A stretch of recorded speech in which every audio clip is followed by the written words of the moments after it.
Hey everybody, welcome back to the channel. I'm Tennessee Fats and I'm coming to you from the office today because we are shooting part 2 of Robert E. Howard Battle Royale number 12. The even dozen, yes, we got there.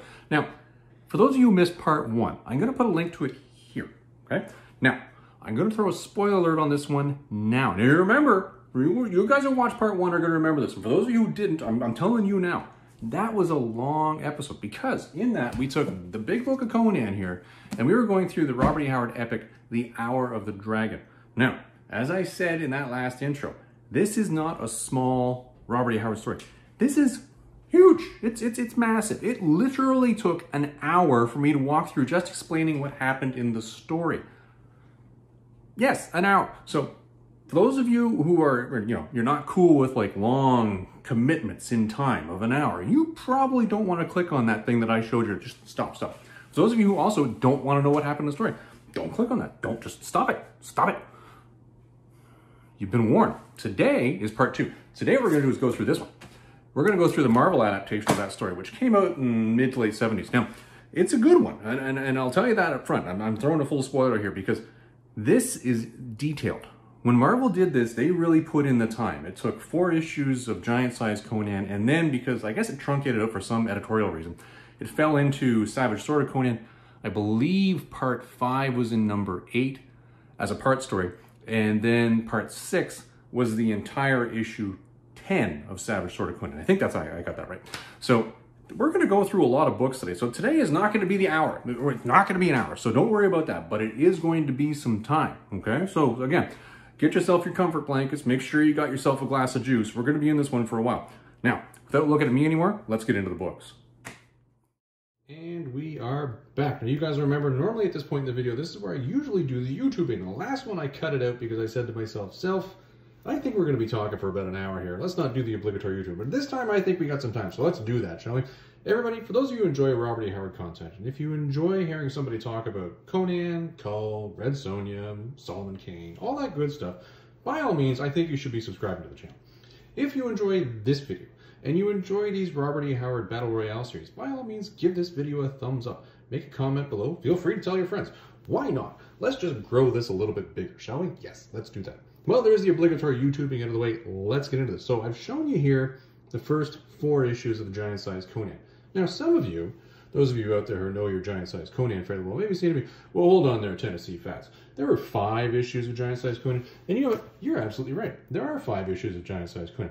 But part 5, or issue 5 in 1975, doesn't have any Hour of the Dragon in it. It's got a beautiful Jack Kirby cover, but no Hour of the Dragon. So we can just set that one aside. So let's just do that, shall we? As I mentioned in the intro, for some reason, they only contained Hour of the Dragon stories in parts 1, 2, 3, and 4 of Giant-Sized Conan. I honestly don't know why. I don't know why they stopped then. And then they skipped over and they went into issue 8 of Savage Sword, and they concluded it in issue 10 of Savage Sword. So clearly there was some sort of, weird workings over at Marvel to try to get this thing finished, because why would you go to a partial story in issue 8, jump issue 9 altogether, and then take over the entirety of issue number 10? I don't know. It just doesn't make sense to me. Oh, but speaking of issue number 10, because it's sitting right here, let's take a moment and just look at this, shall we? Isn't that an amazing cover? It's just, and it's funny because it's good enough that it even got the cover of the trade paperback. Pretty cool. Very cool indeed. Anyway, that's issue 10. We'll get back to that. And it is a death duel with the undead wizard, by the way, in case you were curious. That is, spoiler alert, we're going to get there. So let's start getting through these one at a time. Now, bear in mind, these are square bounds. We're going to try our best to show you guys the pages as best we can, but we're not going to be able to open these up all the way because, normally I'd lie it down if it's just a regular 32-page staple job. But in this case, we're probably not going to get some flat lay on these things, so we're just going to have to leave it be. And to try to make this one make sense as we're going through, just like I did in part 1, I got my post-it notes over there. We'll start piling them up over here as we start getting new characters in this one, because we want to keep track of who's where when, shall we? All right, so number 1, Giant-Sized Conan 1, Hour of the Dragon. And by the way, I am shooting this in HD, so for those of you who have the ability to just freeze a pane and you want to look at something in detail, feel free. So the entire story is a Roy Thomas script. So Roy Thomas did the adaptation of this one, and I actually think he did, well, I'm going to stop there. And the art throughout this one is Gil Kane. Now, Gil Kane gets some assistance as he's going through, and there are a lot of Gil Kane fans out there. A lot. They really enjoy his work. And you know what? 2 points to him. He does some very positive things, and I like what he does. The first time I've seen him doing Conan was really throughout this. So for me, it was something to get used to, because I'm used to like Ernie Chan and Buscema art throughout Conan. But I'm not saying it's bad. I'm just saying it's Gil Kane. So be aware. And I think Gil Kane, if you really want to see some of his genius work, you go back and you check out his DC stuff. That stuff is just golden. Just golden stuff. So anyway, story starts off with, you know, a nice splash page. And we have the 4 antagonists, the 4 bad guys. And I'm going to get the little post-it notes out over here. You got Valerius, all right? You got Orestes, okay? Because, again, these are small words on a page. So let's get it big, shall we? Tarascus. And finally, Amalric. These guys are meeting because they're basically plotting some sort of a secret thing, but we don't really know what it is. And you see them crowding around a sarcophagus. And Orestes, this guy, is a priest of Mitra that comes out. He's fallen in the dark arts. And basically, he's under the protection of Amalric, who's a prince of Nemedia, which is beside Aquilonia. I'm giving you guys lots of detail on this one, assuming you haven't watched part 1. So, again, for those of you who are getting it a second time, well, it'll help you when we do the conclusion, so let's stick with it. Anyways, they're hanging around and they're saying, listen, I gathered this sarcophagus up, let's get this whole thing going, and the guys are kind of mumbling around Orestes, saying, do we really want to do this? Is this really a good idea? And Orestes is like, yeah, it's a good idea, we're going to do it. So he says, listen, I got the sarcophagus, I got the Heart of Ahriman, which is this. Let's give it its own little special post-it note, because why not? And let's do the whole thing here. So he's standing over the sarcophagus, and you don't really have a sense of what he's trying to do yet. You just know he's there. And he starts some incantation. Now, I think it's fairly obvious for people who've been reading Sword and Sorcery, when you have a sarcophagus lying in front of you, and you have somebody that's some sort of a mystical person, and you got some sort of a mystical object, you're probably going to be doing either speak to dead or resurrecting somebody. It's one or the other here. And lo and behold, kaboom, you get a full resurrection as the mummy gets up, blows the top off the sarcophagus, and says, oh yeah, things are great. And starts basically reforming, getting back to life. The bandages fall off him, and he's like, hey, wait a minute, that's mine, give it to me. And this is kind of an interesting part, because Orestes is like, whoa. He snaps at his own boss, well, the guy who's giving him protection, Amalric, and starts really taking an aggressive tone with Zaltoten. Eric, get his little post-it over here too. Who is this 3,000-year-old dead guy? He is basically a priest of Set. Well, more so than that, he is a necromancer from the kingdom of Archeron, who lived in Python. Python? Yes, Python was the city they lived in, within Archeron. And he's been getting his memory back here as they're talking to him, because they're saying, well, remember the stone, remember what's going on. And he says, yeah, I remember. And at that point in time, they say, okay, we're going to give you a bit of a break here. They get him in a nice little robe, and they let him calm down. Because, you know, it's not every day somebody comes back from the dead. Give him some time. So he says, well, listen, you woke me up. Who are you guys? And we get the intro of the characters. And first you get Amalric. He says, well, he's a prince of Nemedia, and he's been protecting me and Orestes, and I'm looking forward to paying him back. And you got Tarascus, who, you know, is the brother of the current king of Nemedia. And you got Valerius, who's a twit who's been basically kicked out of Aquilonia, but has royal blood in him.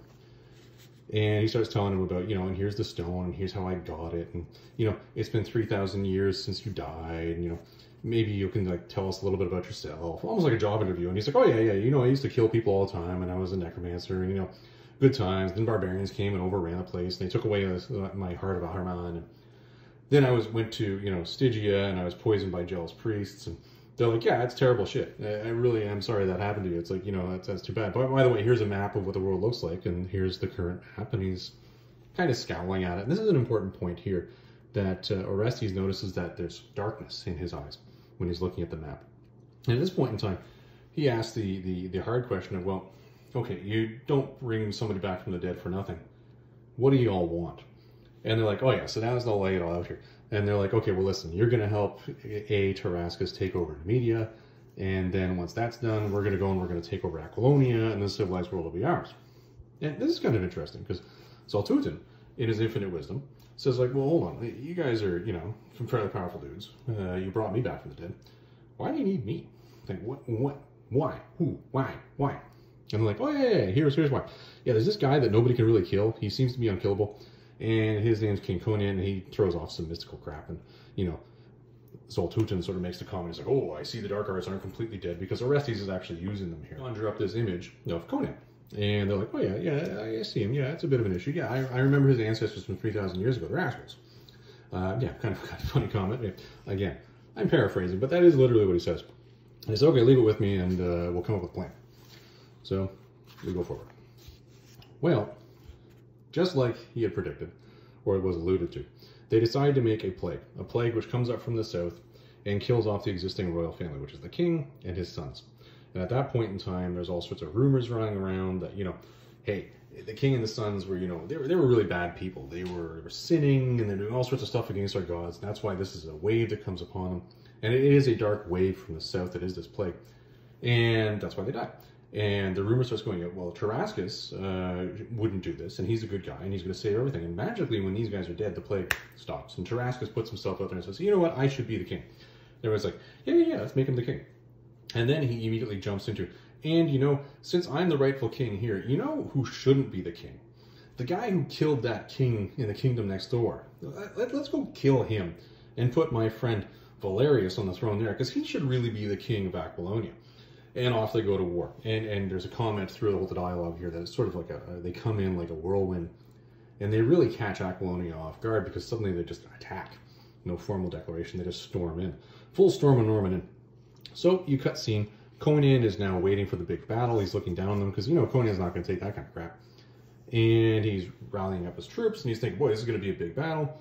And then he's sleeping, and he starts to have, bad dreams. He's starting to get visions, and his attendants come in, and they're like, oh yeah, like, what's going on? And he's like, oh, I just had a bad dream, and here's the part where he's talking about the bad dream, where he's reliving his whole life, but this mask of death is basically observing the whole thing. And at one point in time, he stops when he's halfway through. He says, well, I kind of hear somebody silently patting around. Don't you hear it? And they're like, no. You're going nuts. Everything's fine. Just relax. Kind of cool. Yeah. He's obviously on edge. He's not doing too good with this whole battle thing. So anyways, where am I at here? Oh yeah, so he's recounting now the fact that, he took the kingdom by killing the existing king. Because of course, it's important that we actually recap that. And this is him taking the throne, because it's important to have the backstory. And that's effectively it. And then he says, when I got to that point, something brought me to where I was sleeping right now in the dream, and then I saw this deathly mask over me, and it's very scary. But I think it's more than just a bad dream. I think it's a portent of the future. And his attendant's like, nah, it's not, you're fine. He's like, no, dude, I've had bad dreams. I know what's a bad dream and what isn't. And then, of course, he starts talking about, this whole thing of the plague next door. And he correctly says, isn't it interesting that this plague to the kingdom next door magically stopped when, the existing king and his sons were dead? Isn't that interesting? Like, if a plague was supposed to wipe out sinners, well, then it'd wipe out everybody on the planet. So, come on, magic exists, and that's a great example of where it could be seen here. He's like, well, whatever. Battle's gonna happen. Go outside. Tell everybody to get ready. And this is where suddenly somebody appears inside his tent, and this is probably that furtive step that he heard earlier. Anyways, Conan ain't gonna take that. Goes to do the full swipe. Swipes right through the image and cuts the tent post. At which point in time, the person that's inside the tent, which does have mummy's bandages on it, grabs him by the wrist, and Conan feels all the strength fall out of him, and he collapses on the ground. And then the person that did this to him laughs and disappears. So the attendants come in, and he says, well, I'm paralyzed. I can't really do much. What are we going to do here? And they say, well, here's the plan, because, the whole battle's going to start here. We're going to get a guy who looks just like you that happens to be one of your captains, and he'll lead the troop in your outfit, and we'll win the day. Because, you're awesome, and people just love you, so everything's going to be fine. Somewhat flawed logic, but, let's just go with it. Anyways, Captain Guy heads down there, does a whole, let's go kick some ass, a little routine here. They meet, and they actually start beating the Nemedians. Yeah, okay. And the squire is outside the tent describing everything to paralyzed Conan up here. And they describe how the Nemedians are beaten and are falling back, and there's a narrow passageway, and they're going to follow in. And he's describing, they're following in. He's like, oh, no, that's a bad idea. That's a trap. You probably shouldn't do that. I wouldn't do that. I, King Conan, I would not do that. Well, the squire was like, well, it's kind of too late. It was already there. Anyways, they go storming on into here, and guess what? It collapses, and it buries everybody alive. They're now dead. The Aquilonian army is dead. This is bad news for Conan and Squire Guy. He's like, that's not good. He's like, but you know what? Even though I am paralyzed, I'm just going to magically fight that off now.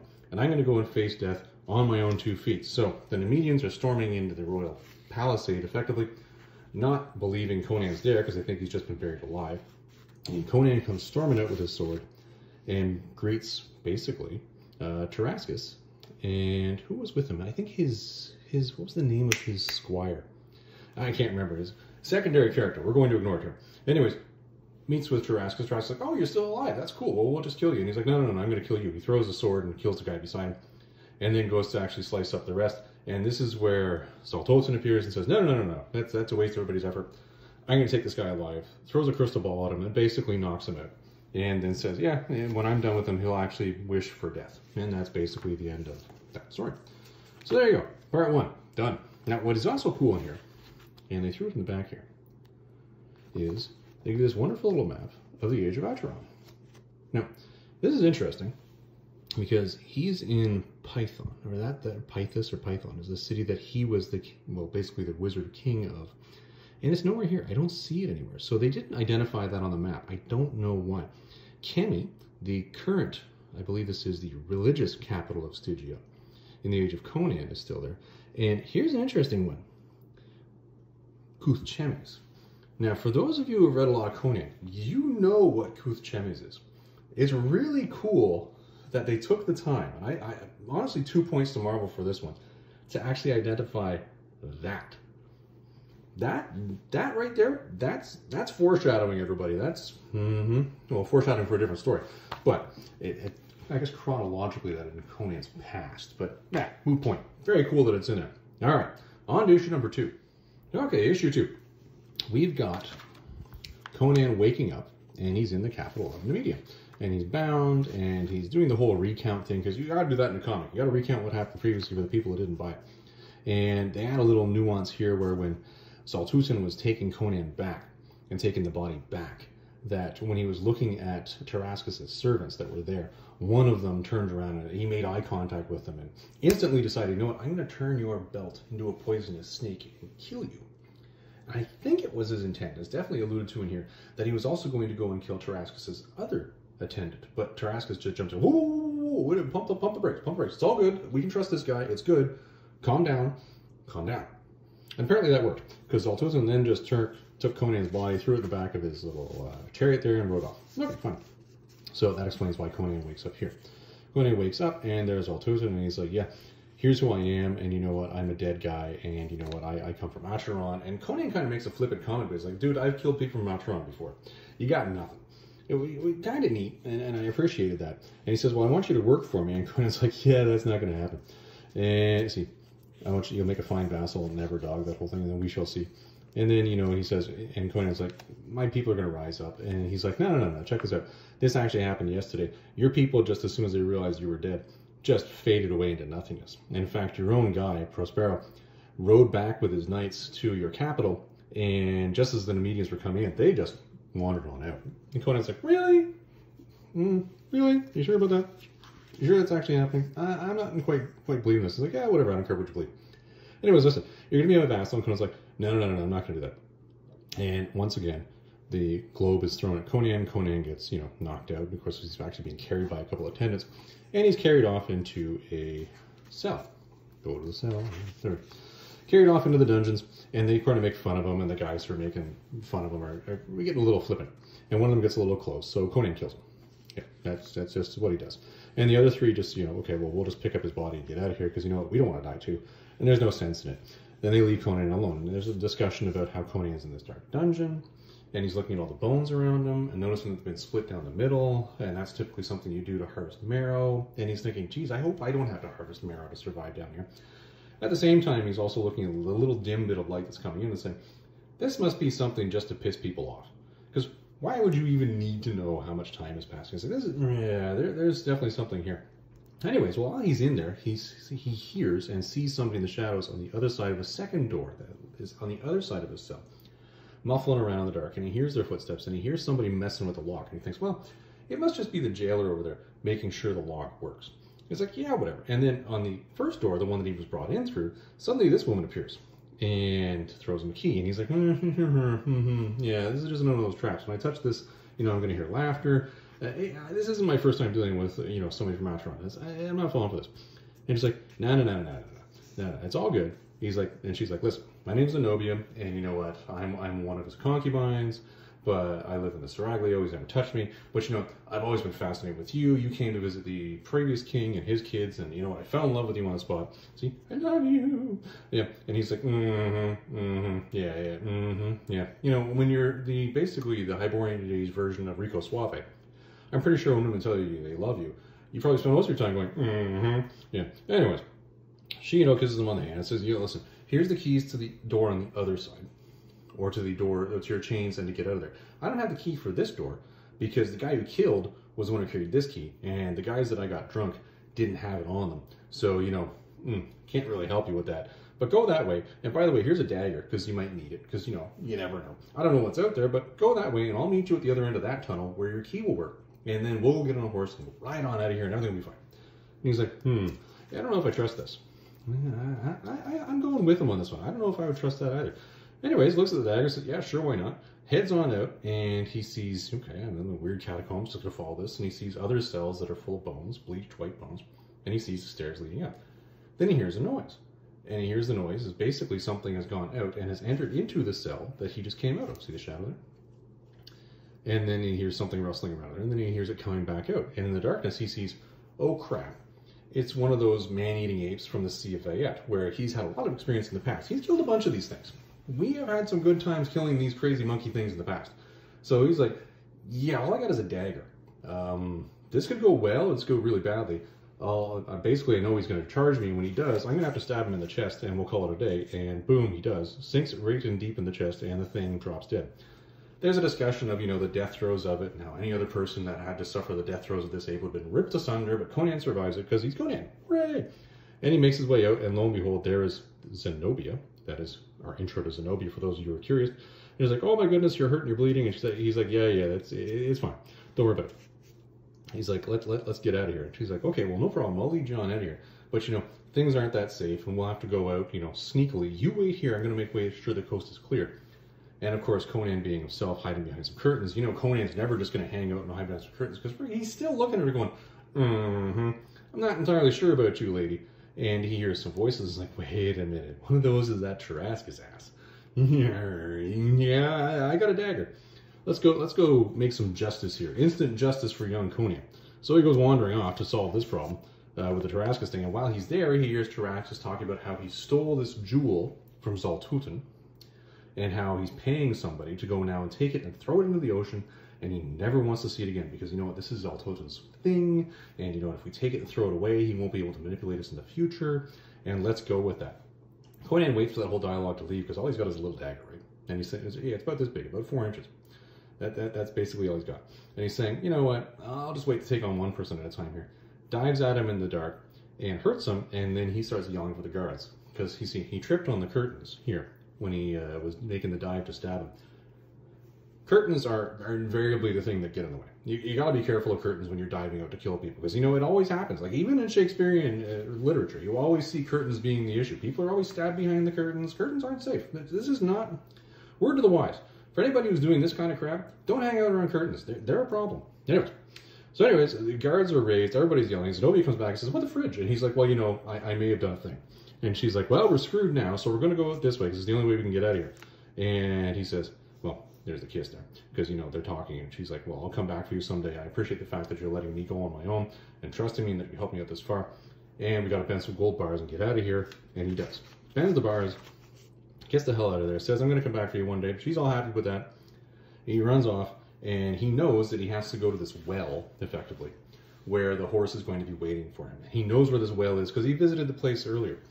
And this is where Tarrascus is up here hanging out and saying, yeah, you know what, I'm glad everything's going well. I don't know who the heck stabbed me, but I'm glad we got the medical attention going on. Orestes, thanks a lot for helping me out with that. Orestes is starting to drop hints that, you know, this Zaltutin guy, we might want to start watching him a little closer. And this is where one of the guys comes into Tarrascus' room and says, hey, listen, you know when you sent me down there to make sure Conan's dead and that the great ape killed him? Yeah, he's not dead. And he's out. And this is where Tarrascus sort of puts 2 and 2 together and says, oh, that's who stabbed me. Right. Yeah, okay. Zaltutin can't find out that he's dead because, you know, he told me to leave him alive. That's a problem. So I guess we're going to have to do this. Let's get some people after him. And Orestes is like, well, you know what, I can kind of help you out with that. Because, you know, I might not be a super magician, but I'm an okay magician. Let's see what we can do here. Cutscene, Conan makes his way to the well and runs into a Nemedian adventurer, which apparently I guess are their version of, I don't know, SEAL Team 6. Big battle ensues because, you know, these Nemedian adventurers can just do whatever they want. They just have standing orders to do whatever the king wants them to do. And he's like, well, I recognize you as King Conan. I'm going to knife you and go back. And then, you know what, I'm going to get heavily rewarded. Woo, thumbs up for me. Not a smart move. You really should just never attack Conan, ever. Conan takes his clothes after killing him and rides off, and that's the end of chapter 2. Now, did we get? Yes, we did. We now get the Hyborian Age map. We had the, I guess, the 13,000-year-old image over there. Hyborian Age, and there's Kuchemes again, and there's Kemi. Right? Interesting that that was kept in there just as a nice little thing. I like the way they did that. Well done to them. 2 points, because you guys know I like maps. You know I'm crazy about my maps. I like it. And we're into part 3. Here we go. Issue number 3. Here we go. Flipping her open here. And once again, the nice fancy splash page. We actually have Zenobia now being mentioned in this last page, which is kind of cool. I like the fact that they threw in the snake there, showing that we got the king that was set. Again, Gil Kane on this one. All right, anyways. Do a nice little recap while Conan's riding away as he remembers this whole story. And effectively, you see him in his Nemedian adventurer armor, riding back into Aquilonia. He's getting back to his capital here, and that's what's happening. As it's going on, he's discussing, well, you know, kind of weird that whole battle thing happened, you know, getting locked up and killing that guy, and then Zenobia coming out of nowhere, you know, the giant ape thing, and I stabbed it, and then that guy trying to attack me when it's the well. And as he's doing all this, suddenly this crow comes out of nowhere and starts pestering him. And then he sees another crow in the distance. Then it occurs to him, oh, this is what's happening. So effectively, because he's thinking this is Zaltoten himself, actually being the crow, is actually using his magic to chase down Conan, because Conan's thinking, okay, I'm in the mountains of Aquilonia. Ain't nobody gonna find me out here. But now you got crows following you. Crows have better eyes, and people can see crows because they're way up high in the sky. So he effectively figures out, ah, crap, that's what's happening here. He says, well, I can't do much about it, so I'm just going to keep riding, even though he throws his helmet at it as misses. And he hears a scream. Well, again, he's now in Aquilonia. He's the king of Aquilonia. And there's 3 guys attacking a little old crone. He's like, no, this ain't going to do.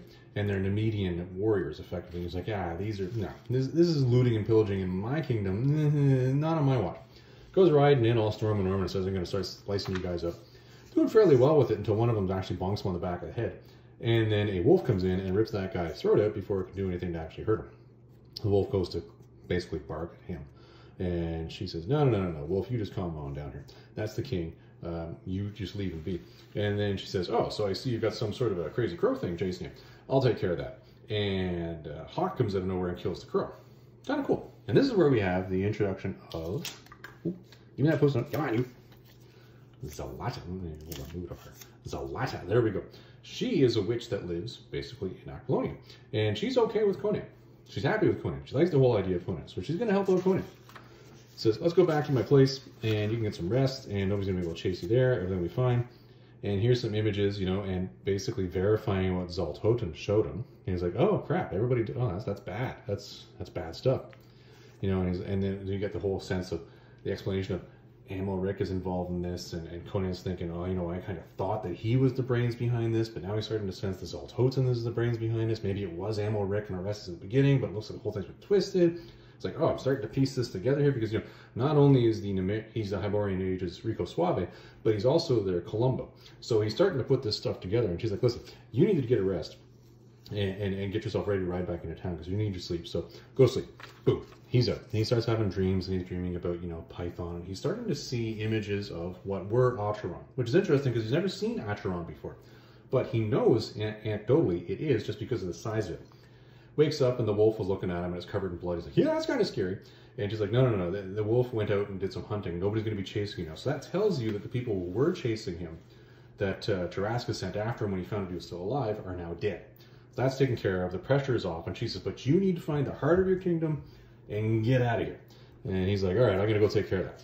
And that's basically where she now leaves the story, and he goes wandering off into his capital, where he meets with one of his friends who, strangely, is named Servius, who happens to be loyal to him. And he meets up with Servius, and Servius says, yeah, Conan, here's the thing. Listen, I know you want to just go and kill the bad guys and become the king again, but the problem is your people chose to accept Valerius's rule, because if the kingdom found out that you were dead without a single unified person in the middle of the kingdom, you would have had this giant war of all these various counts.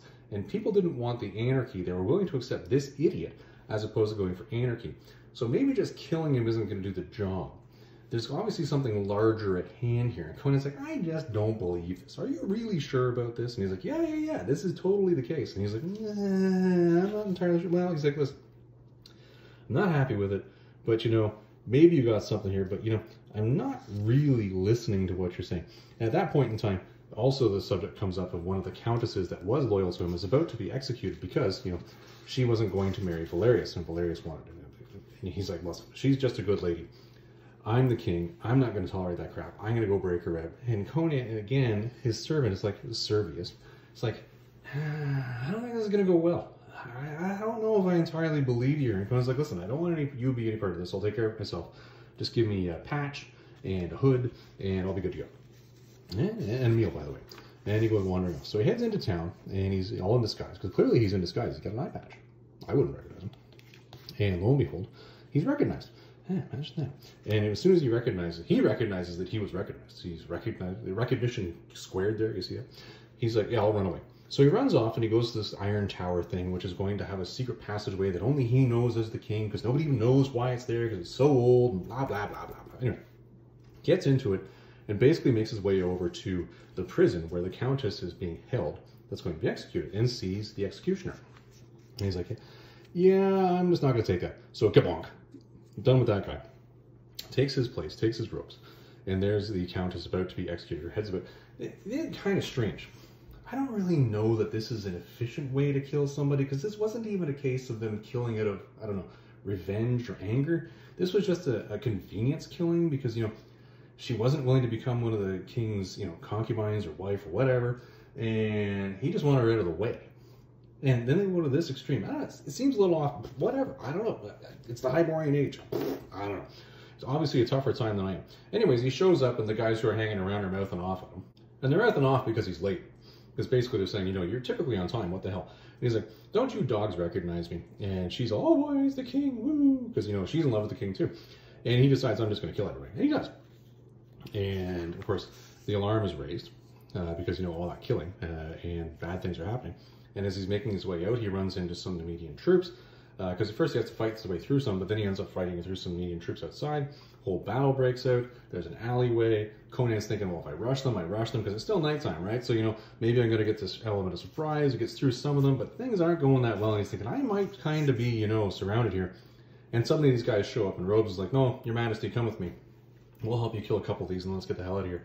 And they head off. And here we have the introduction of Hadrathus. I'm going to put him over here. Yeah, let's put him over there. He's a good guy. Let's put him there. Hadrathus, who was the chief priest of the Temple of Asura.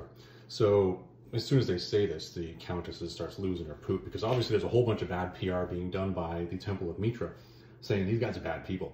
And when Conan was the king, he was like, well, if they're bad people, they would have already murdered you, so I'm not going to persecute them. Let's just leave them alone. And because of that, they're now going to help Conan. Effectively, their whole mythos is that they see what the unseen is. They recognize things for what they are. I'm going to put her over here too, because you know, she's a good person too. Let's just put her there. Anyways, they recognize things for what they are. And they recognize he's a good king. So they're going to help him out. And he's like, yeah, okay, whatever.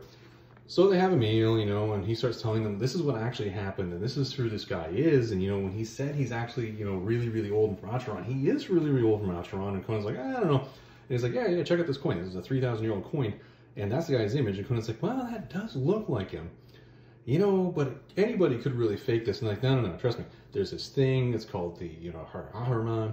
And, you know, this is what gives him power. And, you know, the whole mythos around Acheron. And he's hearing all this. And he's like, I think I'm starting to put two and two together here. So he gets all Columbo-like. And he's like, the heart. The heart. Right. Okay. Here's the deal. I heard about this. It's going to be thrown in the ocean. And what we're going to do is I'm going to go and get it. And then I'll be able to take back my kingdom. Maybe I shouldn't just go kill everybody. And they're like, yeah, it's probably a good idea. And then they do this thing where they're leading him out and they're saying they're going to help him. And suddenly this statue, which is part of their whole religion, comes to life and attacks Conan. And it's got two heads, a beast head and you know, a normal human head. And Conan's sitting here fighting it, and it's a long, involved story about how it's almost unkillable and blah, blah, blah. And then Conan puts two and two together and cuts off the normal head, and suddenly the thing goes back to sleep. Kind of a weird, quick battle that I just run through there, because there's a lot of descriptive in it and a lot of sort of analogies in it being made in it. But at the end of the day, you find out it was all being done as a test to see if he was worth protecting. And they find out, yes, he was worth protecting. You're like, oh, okay, so yeah, we are going to help you. Sorry for that. But, you know, we have to test everything. You know, it's what we do. It's part of our due diligence. And they're like, oh, yeah, it's all cool. No problem. I don't know if I would have been that cool with that. But anyways. And then you go over to Valerius, who's sitting in the court watching belly dancers. And he hears that, oh, by the way, Conan's just attacked the Citadel and taken away the Countess. And, you know, this is bad news. And he sort of hides it, like the news. Doesn't really flinch or anything. How he got that news, I don't know, because Conan was busy killing everybody that knew he was Conan. They never explained here that how that news actually came through, so I don't know. Anyways, and then he just magically summons up these Catayans, and they go entering into the picture, so I'm going to put them over here. These 4 Catayans, and says, here's the thing, you go kill Conan for me, and it's all good. Because, you know, I helped you out before, now you're going to help me out, because, you know, you have a debt to me. And they're like, yeah, no problem. And that's the end of part 3. Oh. Part 4, kabam, alright. Alright, so this one starts off with Conan heading down the river, because this is basically the plan that the priests of Caesarea come up with. Apparently what they do is one of their priests, when they die, they put them in one of these boats and send them on down the river, where magically they ascend, they descend, I don't know what happens to them, but they go down the river, and everybody accepts that, and they stay wide of them, because obviously all the bad PR from the priests of Mitra, they're terrified of these guys. So they basically color up Conan so he looks like a slave, slightly racist. And they say, listen, you go ahead and you steer this boat down there, and nobody will bother you. They'll give you a wide berth, and this will allow you to get to Poitiers, which is the southernmost, I guess we'll call it a duchy of Aquilonia, wherein Trocero, who's the count, rules it, but he's still actively at war with Valerius, because he didn't accept the whole change of ownership. So he's like, oh, go down there, and it'll help your friends. And again, Conan doing the whole recount thing. And there's the Countess, and she's recounting as well, because, you know, she's hidden inside this coffin dirge thing while people are going wide of it. And she's remembering the whole story. And at night, she steers while Conan is resting inside the dirge thing. Anyways, they get down to Poitiers, and once they get there, Conan decides to wash himself off because he no longer needs to be a slave. Slightly racist. And, I threw that in there for a reason, trust me. And he goes wandering off because he's supposed to be meeting with another priest. And the priest shows up magically. He's like, well, that's kind of weird. And says, listen, I'll take the boat and I'll head on continuing down through the rapids which are below us. And you go ahead and head uptown and meet with your count and have a good time. Anyways, they go riding up. They actually gave him some clothes too, which is rather nice. And he gets up there to find that basically the Knights of Poitiers are not too cool with anybody riding in because they're in active war. Conan says, what, you do, this is some sort of rebel? What the hell? And he goes, no, I'm Trocero. Another good guy. Let's stick him in over here. And I don't accept the new king. And Conan's like, no, I am the king. He's like, hey, he's the king. You're alive. Hooray. You're now the king of Poitiers. And he's like, listen, why don't you just stay here and rebuild the kingdom? And Conan's like, no. You see, I got to go kill everybody because it's what I do because I'm Conan. That's what he does because he's Conan. Anyways, they find out that this guy's skulking around inside the castle. Again, I don't know how these priests of Caesarea get around, but they're very secret. Because nobody seems to know who they are, why they're there, or how they get there. Anyways, they capture this guy who obviously has allowed himself to be captured. And Conan's like, no, let that guy in. He's one of my dudes. He says, listen, here's the deal. You know that whole heart thing? And the guy was going to throw it into the river. Yeah, well, he was killed by thieves. And the stone was then sold to Zoroathus. We're going to consider him a good guy. We're going to put him over here, okay? And he's now heading south to sell it. And Conan's like, yes, thumbs up for me. I'm going to be able to find that guy, because you know what, if he's going to try to get rid of that, he's going to go to Messantia, because that's where all the cool stuff goes, so we're going to go down there. So what I'm going to do is I'm going to ride through that middle kingdom over there, head over into Argos, and boom, I'm in Messantia, because you know, that one over there, that's right beside Poitiers. It'll be easy for me to do. Just dress me up like a brother of the Red Brotherhood, give me a horse, and I'm gone. But by the way, watch this Countess while I'm gone. And Trocero's like, thumbs up, your majesty, I got your back. Woo! So Conan goes riding off, and he's like, yeah, I'm going to go find this guy. Now, how he's thinking he's going to find this guy, I don't know. It's interesting because the comment he makes is, well, from what I know of this guy, he's a bit of a dip, but he's also a really aggressive dip, and that's why he's as rich as he is. So considering he got this stone where he did, or where I've been told it is, he's going to ride straight for Messantia, right through all this borderland where all sorts of bad things happen, because you know what, that's the kind of guy he is. So he says, so if I just head down the same path he's going down, I'm totally going to run into him, because you know what, if he started out here and he's got to go over here, there's only one path. Let's go straight right through. I'll totally hit him on the way. So he heads off and he's dressed up like a member of the Red Brotherhood, and everything's going well for him. And he's remembering his crazy glory days and thinking, man, it'd be a lot of fun if I was just out here mercenary and just murdering people all day long. Oh, a good time. And he's like, no, I'm a king and I gotta go kill everybody. And this is where we run into Valbroso. Now, Valbroso is in this one because he's a count that basically owns some of this, in-between land that really doesn't have a king. And he makes money by raiding and basically looting everything that's coming through the area that Conan and this guy are riding on through. Well, he comes riding out when he sees Conan's here. He's like, wait, you remember the Red Brotherhood. Why don't you come south and join with us? Because I'm heading south right now to go raid people and murder people and then get their loot. And Conan's like, this doesn't sound like it's something that I should really be doing. How should I get out of this? Because I got to get back to my kingly ways. Bear in mind, he literally was just thinking about this very same thing on the same page. Oh, strange. And Valbroso's like, well, listen, you might be good and everything, but before I bring you on board, let's test you and see how good you are. So he sends 2 of his guys to fight Conan. And Conan's bonking away and having a good time, and beating the tar out of these guys. And then basically Valbroso's like, whoa, before you kill these guys, I do like having guys work for me, and guys are expensive. They're an expensive resource. You guys are supposed to be good at, torturing people, and I got somebody who needs to be tortured because I like torturing people too. So let's go inside and you can help me torture this guy because, he's got this box that I want opened. And Conan's like, box you want opened, riding through here. And he's, wait a minute, is it really? What are they? Are you sure? Goes walking in, the guy's on the rack, and clearly Conan recognizes almost instantaneously, this guy's going to die. So he orders them to stop torturing him, gives him some fluid, and speaks to him in his own language, which of course Valbroso does not speak, and says, listen, I can't help you. You're gonna die here. But why don't you tell me how to open this box? Because what's inside there can help me. And at this point in time, the guy's like, oh, I'm gonna die? This is me paraphrasing what's going on in his head. And he actually speaks to Valbroso and says, listen, come really close and I'll tell you how to open up the box, which is kind of weird because he's holding up for all this time. And Valbroso goes over, starts opening the box. Well, Conan looks back and sees that this guy is on the rack and he's starting to snicker. Well, Valbroso jumps back and says, ouch, I got a sliver, that really hurt. And then he sees the stone, and the guy on the rack opens up and says, you idiot, you just got caught, and that's, some deadly poison from a scorpion, and you're gonna die. And then he says, well, now that you're gonna die, I can die in peace, and he dies. And of course, Valbroso dies. So let's get these 2 guys out of here. They were good guys, but they're both dead now. Conan picks up the heart, and he's like, yeah, this is all cool. But then this guy, I'm gonna stick him over here, he's a bit of a dick.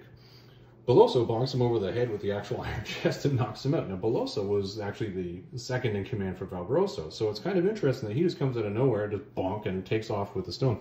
Conan wakes up, because, he's got a thick skull, goes chasing after him, and gets down, and everybody's upset because, they're saying, oh, Beloso just went nuts and started cutting people apart, what's going on? And Conan recognizes, I'm probably going to get a lot of blame being the outsider here for what's going on, so I'll just call it as it is and say that Beloso killed Valbroso, and he's dead upstairs, and I can't do anything about it, and I'm just going to ride out of here. Because why not? And you know what? He does. He actually tells them. Chaos ensues, and he grabs his horse and takes off. And they're like, okay. Following the only path that, again, he's thinking anybody would go with this stone, which is go to Messantia. So he goes riding off, sees him in the distance, catches up with him. They basically chase one another for a day until they finally get into this forest, where, unfortunately, Conan's horse basically passes out. Falls, Conan is literally just about to get Beloso, and boom, he's unconscious and wakes up finding he's being dragged away by a ghoul, because he's in the forest of ghouls. He wasn't aware he was in the forest of ghouls, but he pieces this together pretty quickly once he realizes that this is a forest, and that's a ghoul. Anyway, he wakes up, stabs this ghoul, who is actually pretty tough, and then he hears his horse screaming in the distance. I mean, this is, again, the same horse that just threw him off because it was so tired. He goes running up, fights off the ghouls because he finds his sword along the way, jumps on the horse, and the horse now has newfound strength because, it was almost eaten by ghouls, and they take off and they head towards Messantia.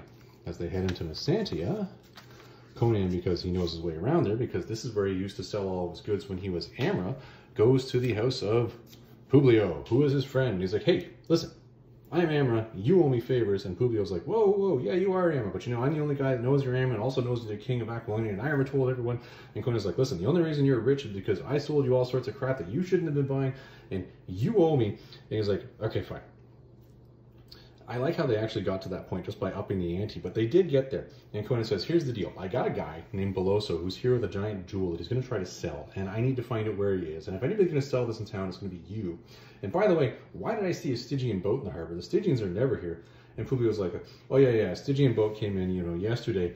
They're only here, kind of friendly, but if I ever see them out in the open water, I always tell my guys to kill them. And Conan's like, yeah, okay, that's kind of weird, but whatever. Anyways, listen, tell me where Beloso is, send out your people, and give me a meal. He seems to just demand meals from everybody. Publio goes wandering off, and the ghost starts talking to his second in command and says, listen, here's what I need you to do. A, go find this guy who apparently has this gem. B, go find me like 5 or 6 guys that can murder somebody discreetly. All right? Because I need to get this guy out of my past. Because if people find out that I was buying crap from Amra, things are not going to go well for me here in Byzantium. Anyways, time passes. Conan's musing as he's looking out onto the harbor, thinking about his Amra days. Foreshadowing. And Publio comes back and says, oh, by the way, you know that guy you're looking for? He's staying at this inn. And Conan's like, I stay to that inn all the time. Ooh, I used to carouse there all the time. I'm going to go over there and everything will be fine. And then you have Publio, who's sitting there thinking to himself, cutscene. After Conan's gone, of course. And he's thinking, man, you know, although I did tell Conan second, I told that first group of guys that were supposed to kill him first. Maybe I should have told those guys to steal the gem and then kill him? Whatever, too late now. Can't win them all. Conan goes storming off and gets there, and he sees a priest of Set leaving through the back as he's been sneaking through the alleys. And he sees a little bit of light, and he goes, wow, he must have a lantern in his robe or something. That's pretty weird. He gets to the door to find it's been forced open. And he gets inside, and he sees Beloso, who's right here, is now dead, with the black hand of Set in the middle of his chest. And at which point in time, Conan goes, oh yeah, that. So that means that priest of Set just murdered him.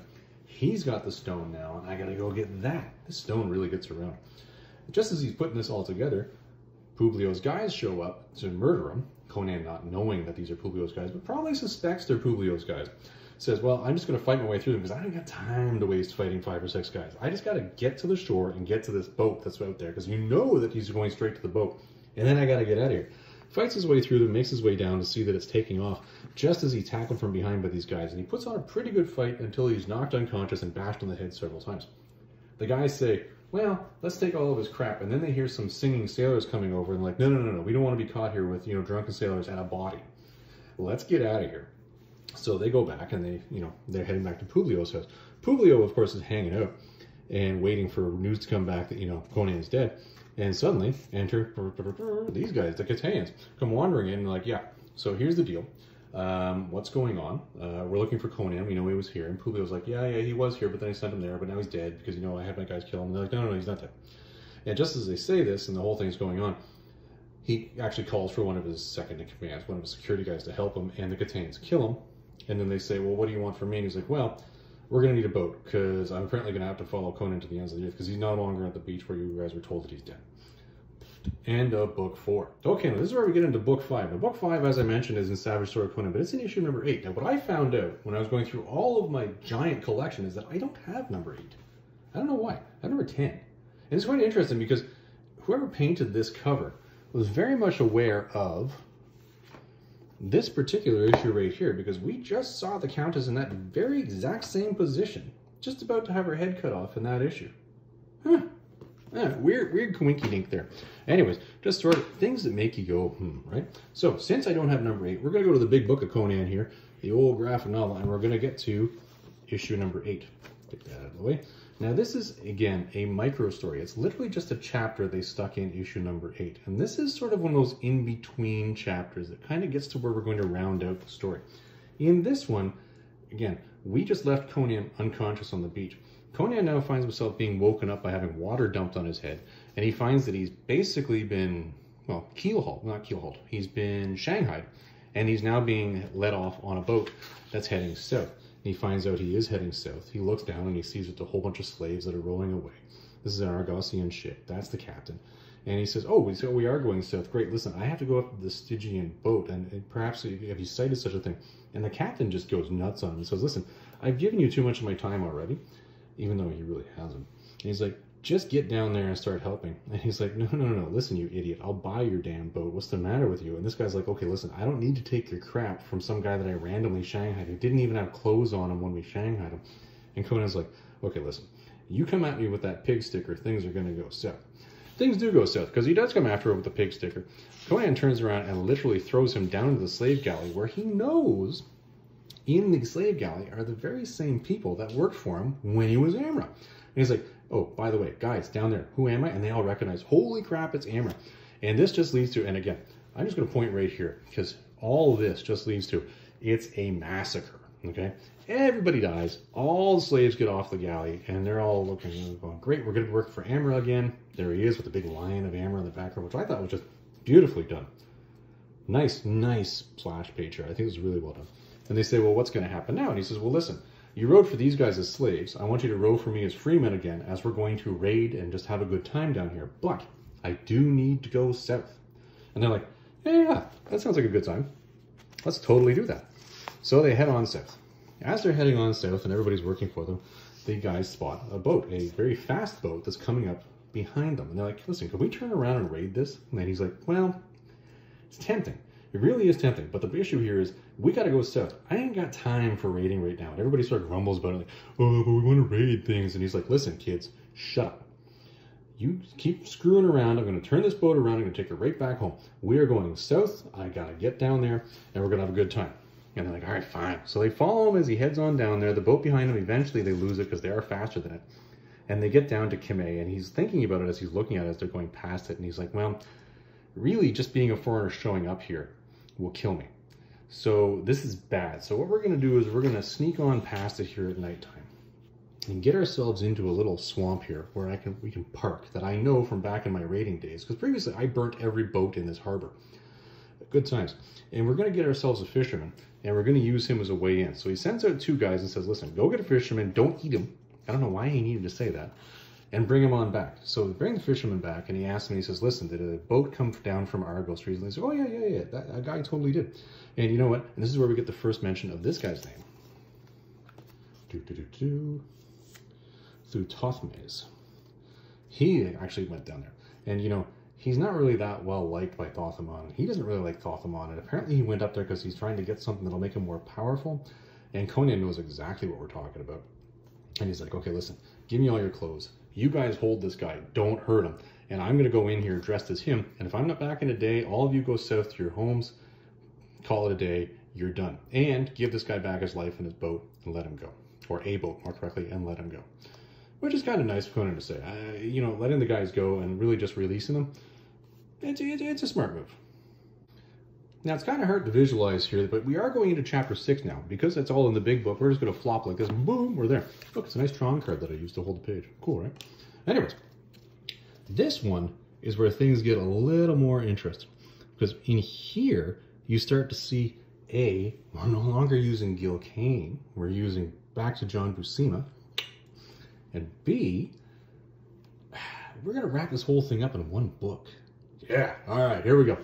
Conan rides his way on in there as a fisherman, and nobody really notices when he ties up his boat, and he goes wandering through. Now, he knows this area fairly well, but doesn't know it too well, but he knows he's heading towards, basically, he's heading towards where you'd see the temples, because he knows Thuthothmes is a priest, and he knows that he'll be there. And as he's wandering along, he hears somebody scream, and as he hears this scream, he's thinking to himself, oh yeah, don't they let those giant serpents out of the temples when they get hungry so they can eat random people? And lo and behold, it's a giant serpent coming out of the tunnel to eat somebody because it's hungry. Everybody drops down, just waiting to see. I hope I'm not the one eaten. Conan does not. The snake recognizes this and says, I'm going to eat that giant guy. And Conan pulls out his little dagger that he snuck in there and cuts the thing right down the middle. And as it flashes around, Conan's thinking, okay, great, I'm good. Killed the snake, everything's fine. Well, people who worship snakes are not real good with you killing snakes. So they go nuts and chase him off, and he's like, damn, fool snake lovers. I love that. That's a good line. And he runs down a side alley while the crowd races past him. While he's in the side alley, he sees a light coming towards him. And he's thinking, okay, well, this is either another snake that's obviously carrying a torch, which would be weird, or it's a guy carrying a torch, which would probably be okay.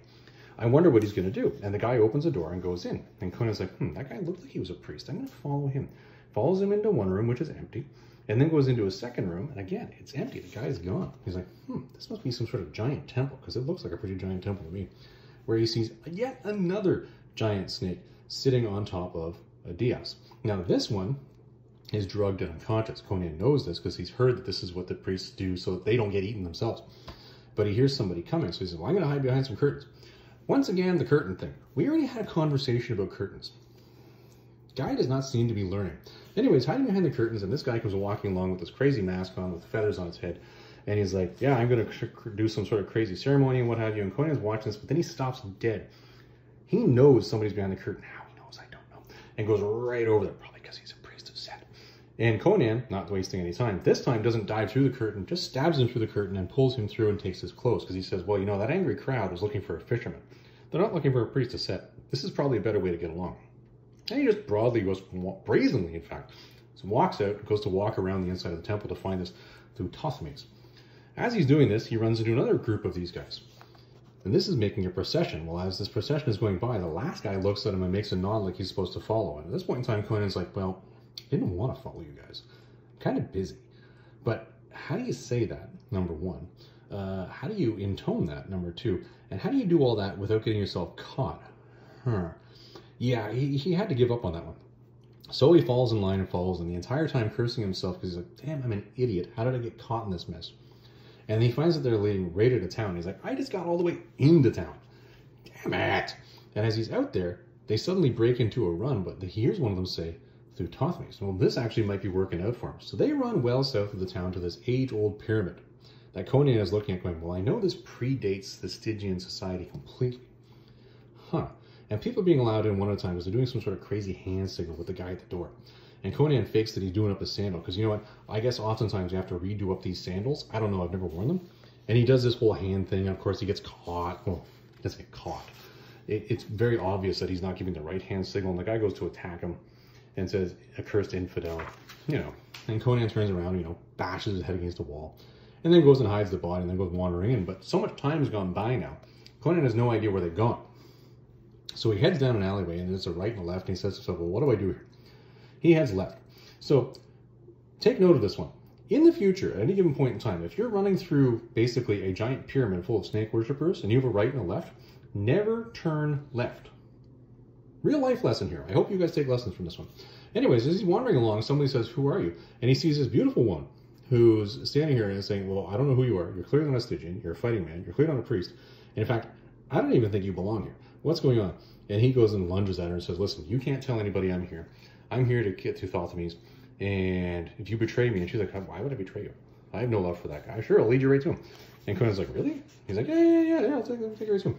So off they go, and they're holding hands, and Conan's wandering along, and there's all sorts of comments here that they're leading him through this winding path, a very meandering winding path, just like the story overall. It's like this path, in fact, is an allegory for the whole story. Anyway, winding path, and along the way he's hearing all sorts of slithering, so he's thinking about giant snakes everywhere, and he's thinking, I'm never going to find my way out of here if I actually get separated from this woman. She better not be leading me into a trap. And lo and behold, she's leading him into a trap. Finds himself in this giant underground place with a sofa and this 7 candelabra thing, and it was 7, that was very specific in the Robert E. Hart story. Black candles that were burning, this mystic, and she flops her down on the sofa and says, listen, there's no rush. He's like, you're supposed to be taking it. He's like, take your time. Everything's going to be fine. And he's starting to get agitated, and he's thinking this is more and more of a trap. He's like, literally, guy, this is not a trap, but take your time. Let's just hang out here and talk and, you know, have a good time. Well, as we know, Conan, being the Hyborian Age's Rico Suave, he's very good at having a good time.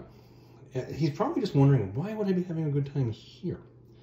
Anyways, so he tears open one of the curtains, thinking perhaps that Thothmes or some sort of trap is occurring, and he sees a sarcophagus. And knowing a little bit of this cryptic language, he reads the name out loud, and it's Akivasha. Let's get that one out over here. I love this name. This is an awesome name. If I ever get some sort of a large moo cow to hang out in my life, like in my backyard or something, I'm going to name it Akivasha. Anyway, he's like, okay, listen, Akivasha. And she's like, you know her? He's like, yeah, it's in 10,000 years. Like, yeah, she lives forever. It's kind of freaky. It's a very dark legend. And then he opens it up because he's curious, and it's empty. And then Dawn clicks in. Wait a minute, you're Akivasha. And she's like, yeah, that's me. Yep, totally. Yeah, and my only sin was that I courted death in order to live forever. And she says, come and live with me and we'll live forever. And come and give me some love. Because this is where, you know, we got to get the whole the stupping in here. And she comes at him. Well, Conan recognizes the bite of vampire fangs, and he immediately goes, damn vampire, and throws off, because she's a vampire. And she's like, how could you dare throw me off to the side? Do you know who I am? Don't you know that we would have a great time together? Just look at me. Well, honestly, I think that's what she was really intoning at, although she did say some various different words. And she also says, you're never going to get out of here without me. And Conan just says, whatever, I'm out of here, and heads on out. Well, everything goes dark. Now, Conan has some good night vision, but does not have complete darkness vision. it's kind of impossible. So he's wandering along, trying to retrace his steps and heading out through corridors, but as he's going, he's hearing slithering. At one point in time, he slashes his sword at something right here, which he thinks might have gone through something that could have been cobwebs, but he's not entirely sure. And he's continuing to make his way through, and he's thinking, how much slime and filth am I surrounded by? And just as he's doing this, he sees a little light in the distance. And way off, he sees 4 people wandering through this. And he's like, well, I don't know if they're humans, or snakes, or ghosts, or what. Or maybe more vampires. But he's like, well, you know, at the end of the day, it's better than what I got right now. I'm going to follow that. So he follows it, and just as he's about to come upon them, it occurs to him, he's like, I hear a voice over there, and I don't quite trust these 4. Something about this is throwing off my barbarian spider sense. I'm not quite liking this. I'm going to go up these stairs and see if I can get a side view of them and see if I can, you know, try to come around them so I can find out more about what they are. And at the same time, he's like, I also hear these voices, and I want to find out what these voices are. And he finds himself in this giant hall of the dead, looking down on the priest that he was following earlier. And what are the priests talking about? Well, there's Teuthothemes, and there's all of his followers, and he's saying, here's the deal, guys. I'm the guy that found out that the actual heart of Ahriman is now back in play. I'm the guy that went and got it. I'm the guy that's actually going to use it to take over the entirety of Stygia, and then I'm going to go for the world. And his guys are like, that sounds like a great idea. You can tell by their silence. And he's saying, the way we're going to do this is, even though I don't understand how to use this stone, we're surrounded by thousands of years of Stygian priests that go back 3,000 years that actually knew how to use this at the time it disappeared. So we'll just use it to bring one back to life. So he drops it on this guy who was the chief priest 3,000 years ago. And he starts incanting his stuff. And he's like, yeah, let's bring this guy back. And the guys are basically watching and supporting him.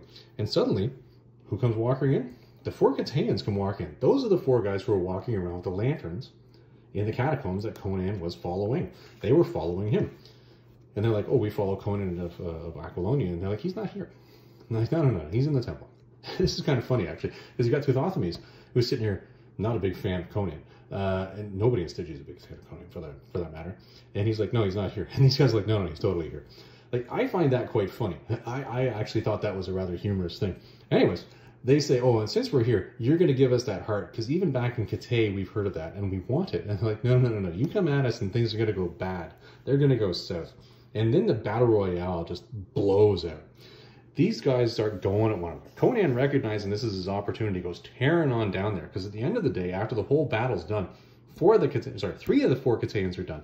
And all of the followers of Teuthothemes is done, except for Teuthothemes himself, who's got out his black hand of Set, that death hand. He's got, oh yeah, this is going to go. Personally, I don't know. To me, based on just the dialogue that was written in here, I actually would have preferred if Teuthothemes had made it. But I know part of the story, he's not supposed to. So anyways, these guys poke him with a stick, these magic sticks that they used to kill everybody. It licks out again and again and again, until basically the entirety of Teuthothemes' body turns black like the black hand of Set. And I guess that means something. I'm not entirely sure what it was supposed to mean, but it means something. Anyways, so the last Cataian turns around and sees Conan and says, listen, I followed you for a long time. It's kind of funny that we lost you in the catacombs, which tells you that Akivasha had something to do with the fact that nobody knew Conan was actually in the catacombs. I don't know what she did, but she did something. Anyways, Conan has no idea who these guys are, why they've hunted him, what the hell is going on. And they're like, no, I'm supposed to return your heart, and then I'm supposed to be relieved of my duty to Valerius. And I'm going to keep that Art of Ahriman for myself. You know, that's how this is going to go. And he goes to swipe at Conan with that stick. The stick keeps poking people. Conan steps to the side, slashes the stick, and cuts the guy's head off. End of conversation. Now, why Teuthothemes didn't do that, I don't know. Anyways, so Teuthothemes is now dead. Let's get him out of the story. He's gone. And the Cataians. Yeah, they're dead. Let's get them out of the story. Boom. All right, back to it. Conan turns around to find that the stone and the partial incantation has actually worked, and that mummy that was standing there, well, that was lying there more correctly, is now standing in front of him holding onto the stone.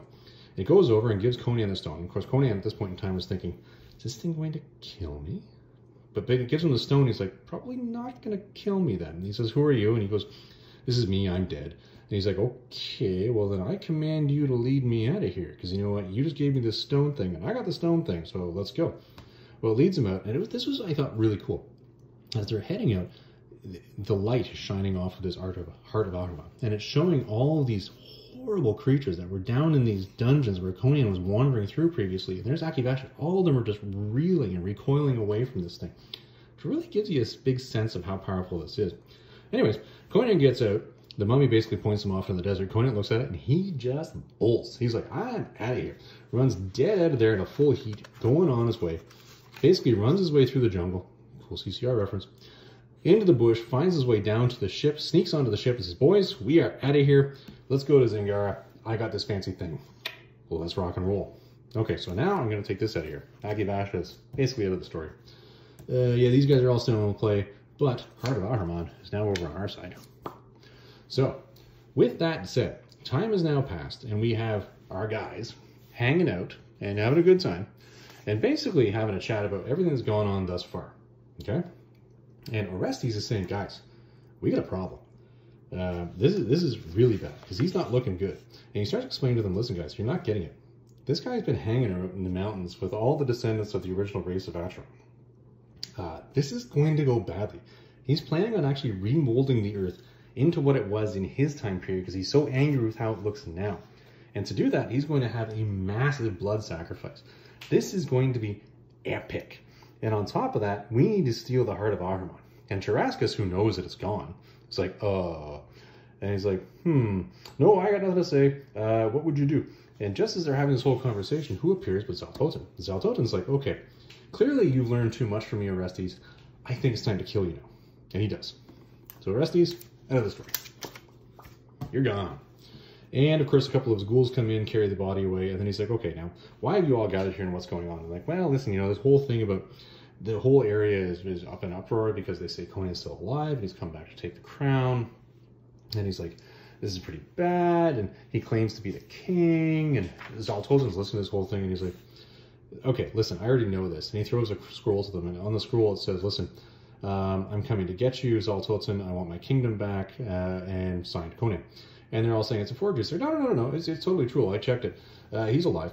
So they're like, all right, what are we going to do? And he's like, don't worry about it. I am unconquerable. I will take care of this, everything will be fine. And they all look at one another like, right. Doubt is starting to sink in when you look at these faces. Totally is. Anyway, so the story started with the big battle between two kingdoms, and now it's going to end with the big battle between two kingdoms, as we have Conan basically in a large horseshoe. There's a lot of detail in here that explains the actual layout of the battle. Effectively, it's a crescent shape that Conan is in, up on a mountain that has his rear side completely protected, but also has him trapped. And he's decided to set up a battlement here. The Nemedians are coming to the south, below him. And every time they're trying to send out more troops to find out exactly where the rest of his troops are, because they're moving from all over Aquilonia, their spies are getting killed. So Zaltotin meets with them and says, no, here's what you're going to do. You're going to go and attack them there. That's going to be the end of the story. And at the end of the day, everything will be fine. Don't worry about it. I got the magic covered. Basically, I'm going to bring the whole thing down on them. It's going to be good. Just make sure they stay up there. And here's the thing. I'm also going to make sure that the majority of troops stay trapped on one side of the river and can't get up there because I'm going to cause a massive flood. The river's going to flood. It's the bottom of the mountain. They're not going to be able to get up there. And he goes to cast his crazy spell. He heads up there to cast his spell. And he's thinking, great. They send out the troops and the scouts go out. And the scouts come back and say, oh, by the way, they're all up in their mountain stronghold now, which was where the entirety of his troops were going to. And they're now fully fortified. And he's like, what do you mean there's no flood? It's impossible. Your big spell ain't working. Again, the face of doubt. Right.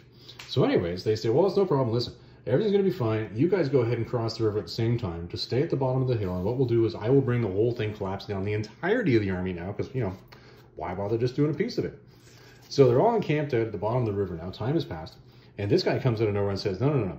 I will show you a way to kill King Conan by going in behind. Now, this guy is just some random crazy old man that's apparently in Aquilonia.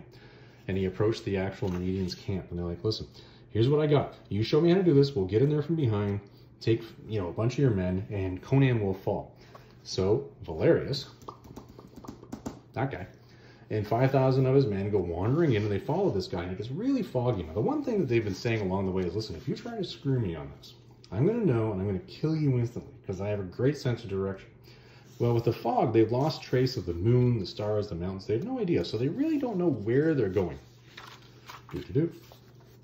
And they find that they are now in, because the fog is now cleared, they are now in a large, basically a crevice that they wandered into with a very narrow opening. And they found they're actually in a trap. And he's like, oh yeah, you're in a trap, all right. Because look, all these people are around you. And they're like, oh, it's a trap of Conan's. And the guy's like, no, jackass. You were leading us like a king that was a moron. You killed my family. You basically tortured us. You raped my daughters. I have no problem with you killing me because now you're going to die. So he gets himself sliced, but then guess what? All 5,000 of Valerius and his men get killed. Valerius is out of the picture. Boom. Cutscene again. All right, Conan is up there. He's doing his thing. He's getting ready for the big battle. And here's Zaltotin up at basically what they call I think they called it the Altar of King or the King's Altar. And he's getting ready to do a sacrifice that will then lead to all the rocks falling. Well, while they're doing this and he's getting ready for this, the Nemedians are attacking basically the Aquilonians. And they're getting beat back. But Zaltotin has told them, listen, just hold them in place. All I want you Nemedians to do is hold the Aquilonians in place. I will then do the magic that'll fall down on them. So the Nemedians aren't really pushing too hard. And I think Conan and his men know this. Everything's sort of staying where it is. Then the message comes up to Zaltotin that's coming in from Tarascus and Elmeric, and they're saying, listen, you got to have this whole thing happen soon because we can't keep this up forever. And he's like, yeah, I'll get to it, whatever. Goes over and he's going to do his big slashy. He's going to do the whole sacrifice, and it's going to bring down the mountain. And suddenly in comes Hadrathus. And he's like, what? What? How? Are you idiot? What? You're attacking me? What? Anyway, he's like, listen, you have nothing on me. Like, even your whole priesthood is nothing. Like, you're so small. I got this whole thing taken care of. And he's like, yeah. Go ahead and call to as many gods as you want because none of them are listening to you. And then Conan comes out of nowhere. He's like, okay, so Conan, let me get this straight. You got this priest of like literally a tiny little kingdom to come and stop this whole thing from happening? This is ridiculous. You have no idea what's going to happen here. And Zaltotin's basically mouthing off about how the whole thing's going to happen because he has this heart of Aharon. And what he doesn't realize is, no, he doesn't anymore. Hadrathus has it. He pulls it out.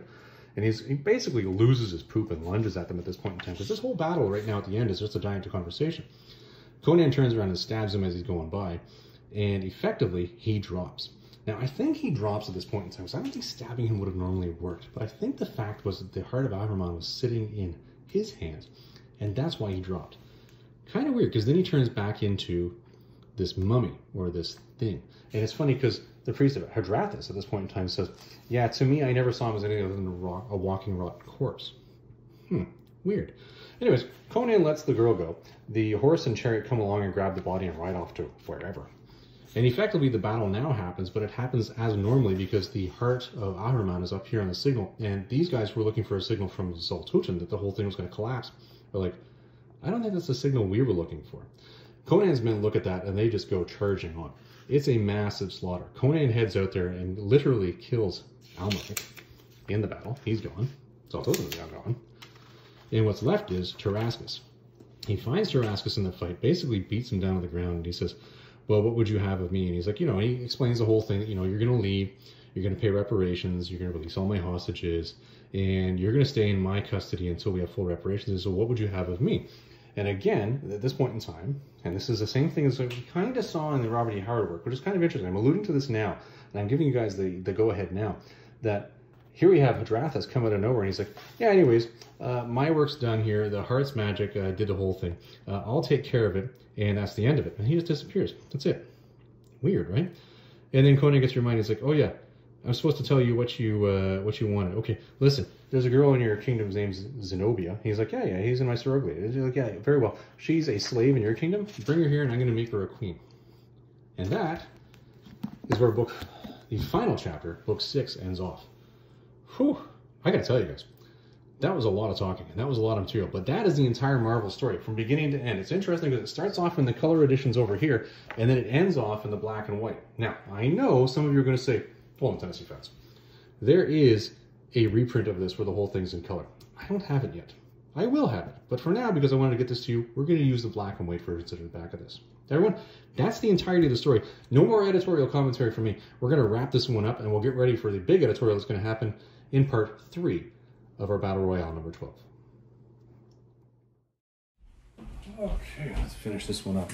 Well, everybody, that was part 2 of Robert E. Howard Battle Royale number 12. Now, as I said in part 1, this is going to be a long one. As we've seen, 1 hour was spent in the first one. This one was also a long one. And the last one, there's no way I could have made this one part. So that's why we made her a 3-parter. There's still one more to go, and in that one, we're going to go through the Ablaze version, which is right over here. And what we're going to do in that one is say, well, what happened here? The same as we did today with Marvel. But then we're going to be doing our big conclusion. The big conclusion is going to be an interesting one because that's where we actually compare and contrast and say, well, what's the better version of the Robert E. Howard story? Everybody, I hope to see you next week. I hope you had a great time watching this video. Have yourself a great day.